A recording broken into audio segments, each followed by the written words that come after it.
No one expected the notification to appear in the sky. It began just after 2:14 a.m. UTC, a time when most of the world slept, and the rest scrolled through their phones, numb to the digital noise of everyday life. But that night, everything changed.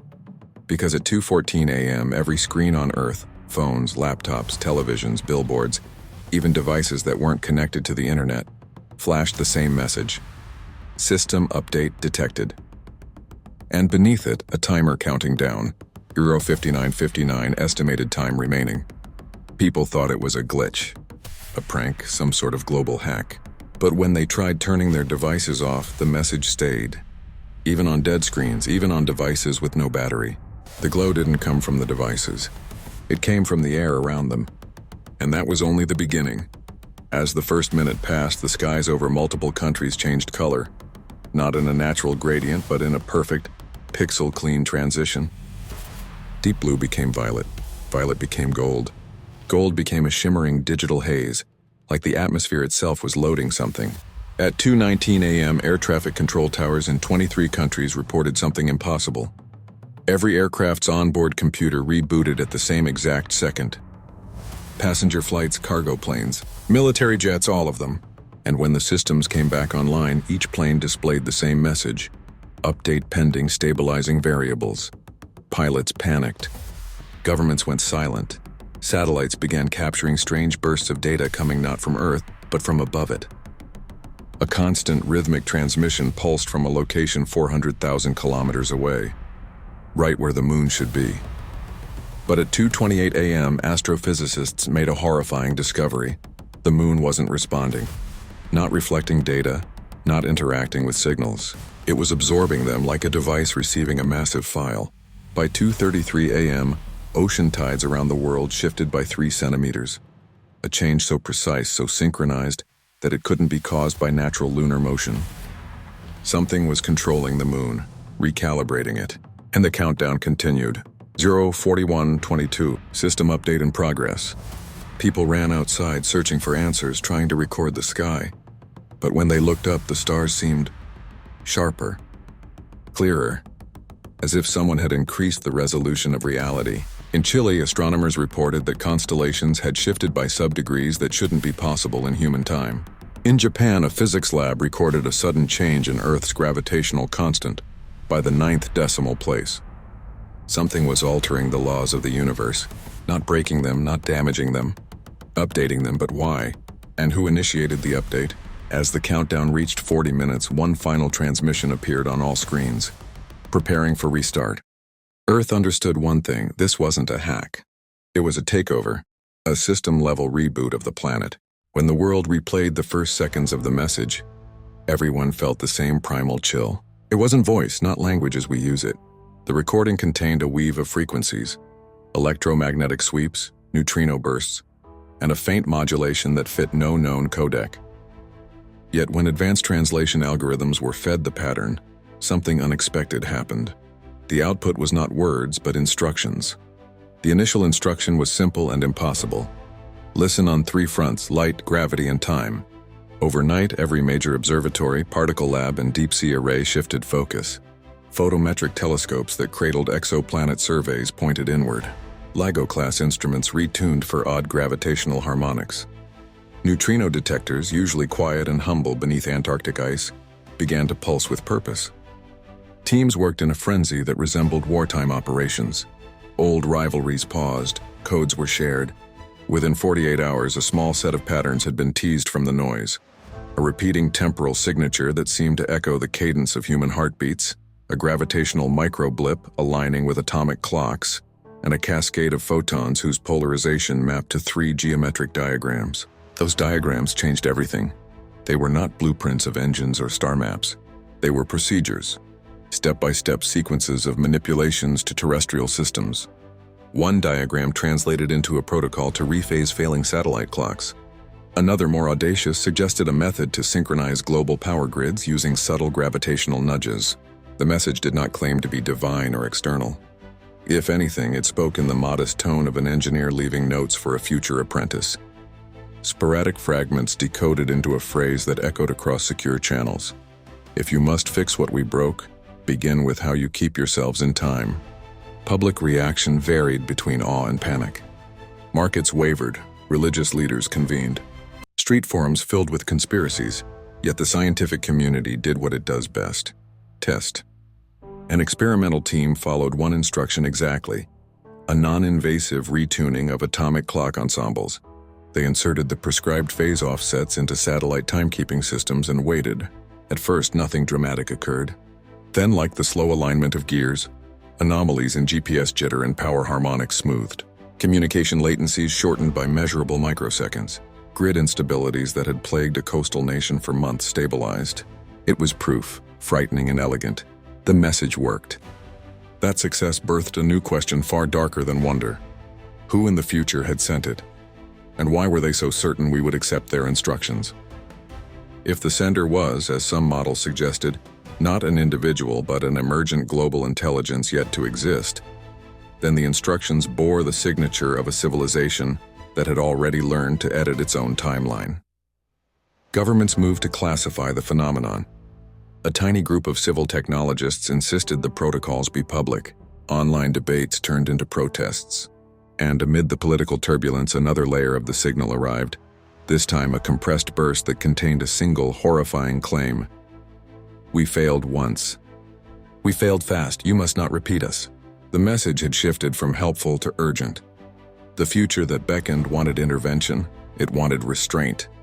And it implied a catastrophe so meaningful it had to be corrected across time itself.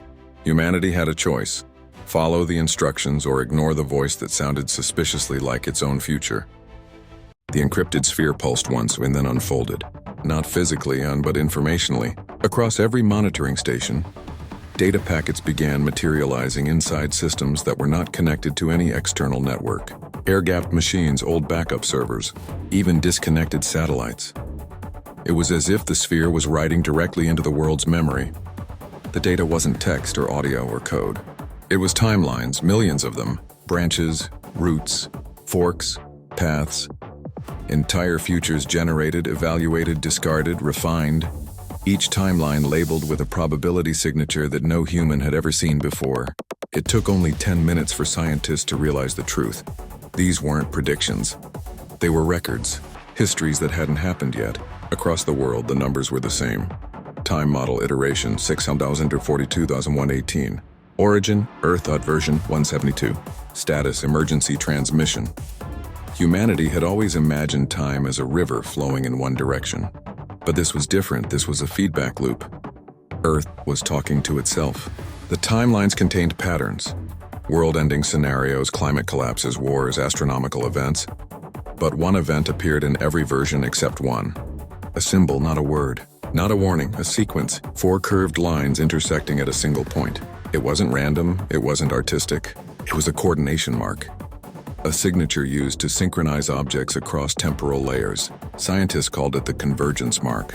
But one physicist decoded it first. Dr. Layla Hassan, working in a dim room in the Geneva complex, zoomed in on the mark until the curves became equations. Nested inside the symmetry was a message. You are the last successful iteration. Do not repeat the error. The window closes in 4 hours, 19 minutes, or 6 seconds. The countdown began instantly.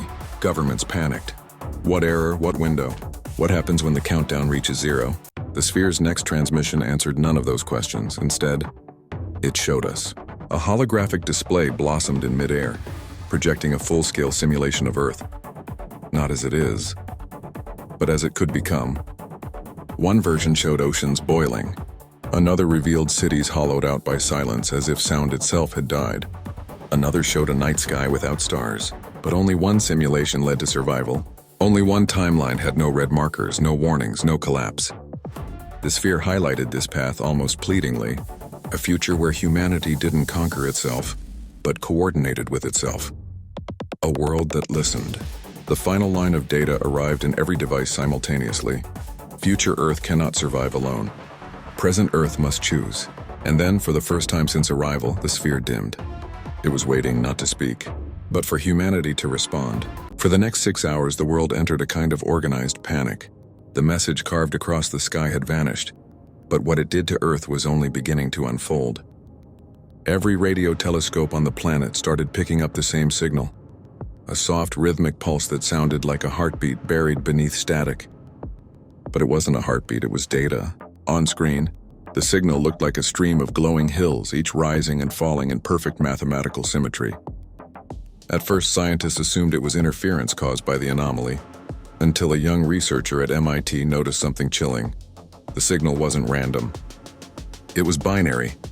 Every peak corresponded to a 1, every valley to a 0. Humanity wasn't just listening to noise, it was listening to a message being downloaded in real time. By hour 7, the binary stream had grown so dense that computers began overheating trying to decode it.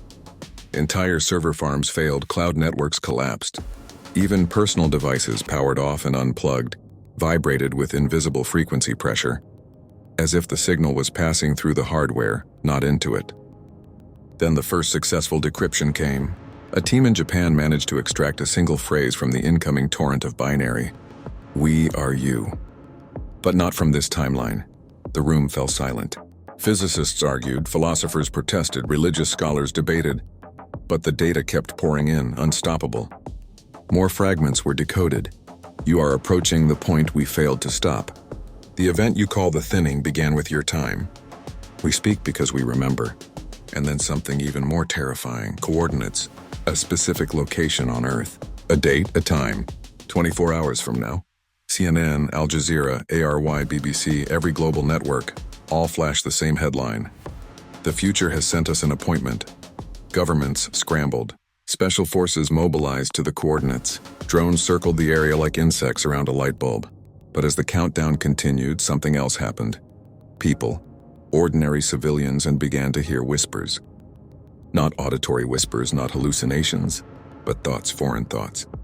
As if someone or something was trying to communicate directly with their minds, using emotions instead of words. Fear, urgency, warning. Children across multiple countries drew identical symbols, the same ones embedded in the cosmic message. Elderly people claimed they'd seen flashes of future events as vivid as memories. Something wasn't coming, something was already here, and its goal wasn't just to warn us. It was trying to prepare us, but for what? Tomorrow, the coordinates would unlock the answer, and Earth would face the truth its future already knew. The countdown reached 0.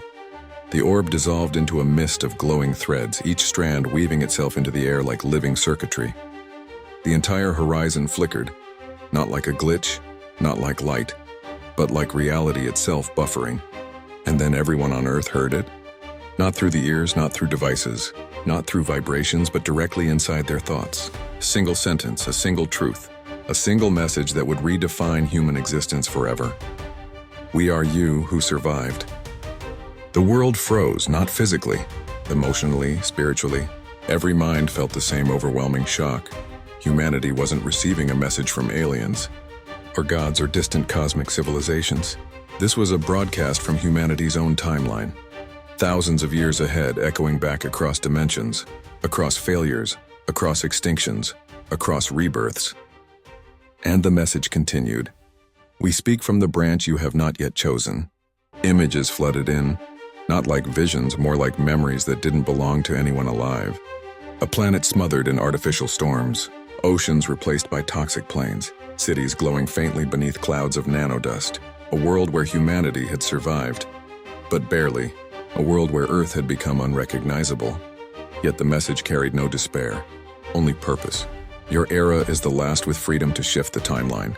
The orb reassembled itself, swirling into a perfect sphere, now shining brighter than any natural light ever recorded. Its surface rippled with patterns, not alien symbols, but future human script, evolving and looping like a living language. The sphere rose slowly, aligning exactly with Earth's magnetic axis. The planet pulsed. Every compass on Earth spun in perfect synchronization. Every satellite pointed at the same coordinates. Every major fault line in the crust vibrated with harmonic resonance, as if the planet were responding. Because it was. The Earth itself was listening. Then came the final transmission, one that would define humanity's destiny. The choice is yours. Either repeat our fall, build what we could not. The sphere fractured into a billion points of light, scattering across the sky like luminous seeds. Each seed embedded itself into objects across the world. Stones, circuits, oceans, clouds. rewriting the planet's quantum imprint. Humanity stood in silence, realizing the truth. The message wasn't a warning. It wasn't a threat, it wasn't even guidance.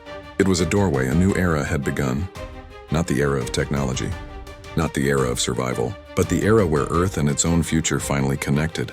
For the first time in history, humanity was no longer moving blindly forward. The future had spoken, and now it waited for an answer.